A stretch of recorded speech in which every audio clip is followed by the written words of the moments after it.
কেশবর মাই জীবনে করে বিমল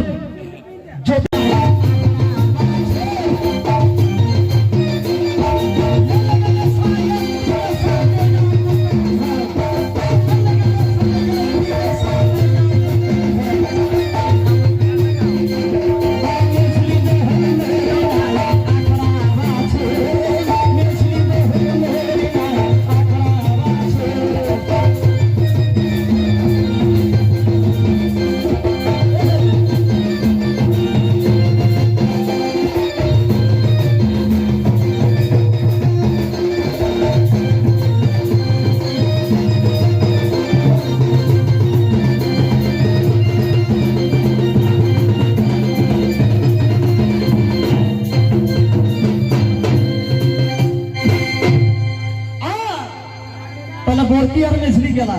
কি হো বর্তিয়ার মেছলি গেলা এখন বাঁচত সেঁঝলি আর ছটকিটি তো ছটকি কিনা রকম ভচর শোনা গীতে গীতে না সেঁঝলি ফৌজাই তুগলি মহিন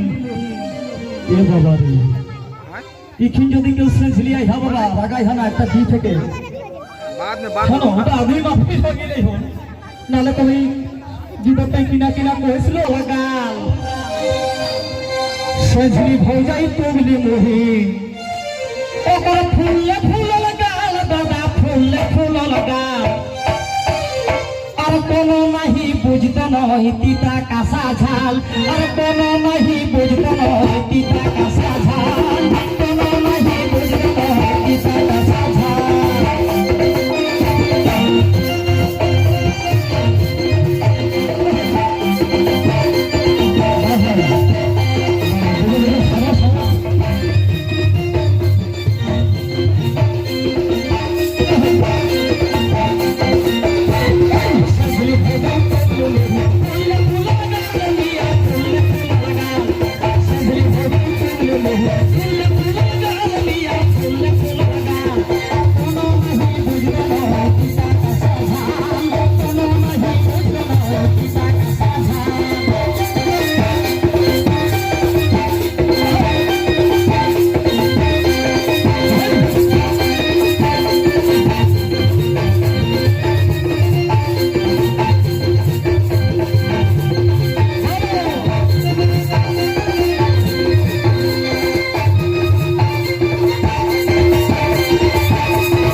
তবে সেঝলি বহু না না না না ছোট বহু সুন্দরী এই কলেজে পড়ল কলেজে পড় এখান কথা হয় কিনা রকম নময় আগুই কলিও এই শিক্ষিত মুলুকে শিক্ষিত সমাজে শিক্ষিত পরিবেশে শিক্ষিত আচার আচরণে যেসব বহিন বেটি গিলা নতুন নতুন বিবাহ শাদী হেমল বাদে শ্বশুর ঘর চলে যাহা ওরা শ্বশুর ঘরকে যাই এসে একটা শিক্ষা পরিচয় দিতে কিনা রকম দাদু গো না শ্বশুরটাকে ডাকে হেতিকে বাপ আর শাশুড়িকে ডাকে হেতিকে মাই তাহলে যোগ বিয়োগ গুণ ভাগ বই দেখানো নিজের সয়ানা কর কিনা হাই দেখা হ্যাঁ গো इनके ससुर सास के किना को ध्यान बहुजी की मानुष गिलाई बाप माई को ध्यान ना ससुर बाप माई मम्मी पापा बोलते हैं वाह ये तो आरो शिक्षित तो बहु रे बाबा एगो इटा रागा है ना हमरा कुड़माली भाखी एसुन एक सुथर भाखी लगी पापा कौन जिनिसटाके हमरा कहो जानिया छोटू छोआ जखन कांदत न ओकर माये धरिला कोनो काम करे छै आ छोटू छोआ खाइते सुतला है ওই যখন কাম করে সাইদম ছোয়াজ কই যখন কাঁদে তখন ঘরে গেলে গতি কে বাবু কাঁদিস না রে তোকে পাপা বানাই দেব পাপা মানে আরো আচারে পিঠাটা গো এরা বাপও পাপা कहते बारे बारे समाज रे आज कौन পর্যায়ে দিবি গেলা রে हो ऐसा कॉलेज पढ़ल नहीं चलेगा नहीं चलेगा। क्योंकि सुनिए पहले मेरा बात, देखा हमारे शिक्षित जुगे कैसा बापटा যদি শ্বশুরটা যদি বাপ হই শাস্তি যদি মাই হই তাহলে মোর সম্পর্কের মধ্যে নিজের ছয়াটা তো ভাই হই না থাকে, ভাই না হলে দাদা। তো তোরা নিজের পুরুষটাকে দাদা কইহাক না ভাই কইহাক কিনা কইহাক? অকল বরের বাপটা যদি ওর বাপ হবে কইতি আর শাস্তি যদি মাই হবে তাহলে নিজের ছয়াটা ওর দাদা না হলে ভাই হতে, তাহলে তোরা কি কইহাক? তো মায়া লো প্রত্যেক বাগড়ি আছে ছি ছি ছি ছি ছি ছি হায় রে সমাজ। দেখো মোর ব্যক্তিগত পরামর্শ, ব্যক্তিগত অপিনিয়ন, মই একটাই কম যে কমে পড়া কিন্তু পড়াটাকে কাজে লাগা হয়। আমি ডিগ্রি লাই পড়া লাগো, কলেজ কমপ্লিট করা লাগো, এমএ কমপ্লিট করা লাগো, আর সম্পর্ক যদি চিহ্নি পারলিও ও পড়া কোনো দাম রহে গেল। তাই কিনা কহে গীতে ভাই हमरा ঘরে ছোট বহুটি কিনা করো ভাই তোরা কি কইব না ছোট ভজাই সুন্দরী কলেজ পড়ল মাসি কলেজ পড়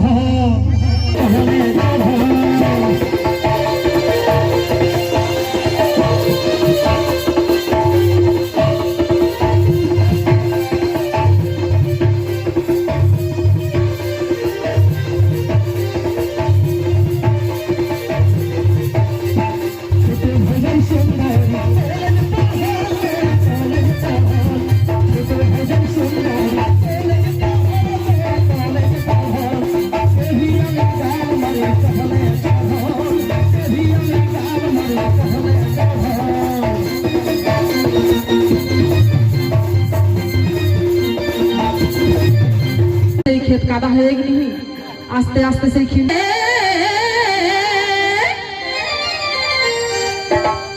জোড়ারে ধমসা এহ জোড়ারে ধমসা সুনা মালিনী গে কাহা মালিনী বাজে করো তার সুনা বাজে করো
চিলাই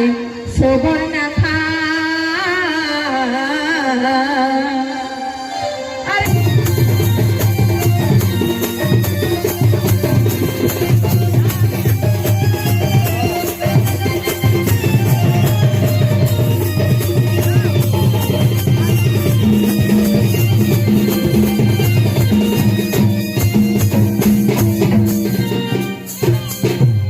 साल पिया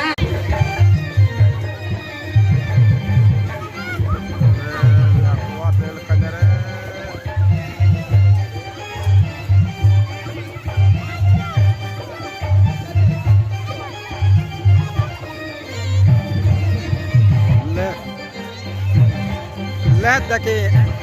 دقي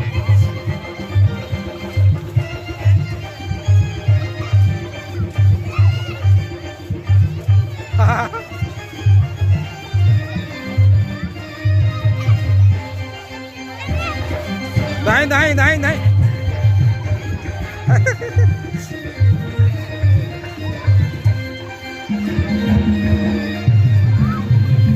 जल्दी दाएं उधर लागता हूँ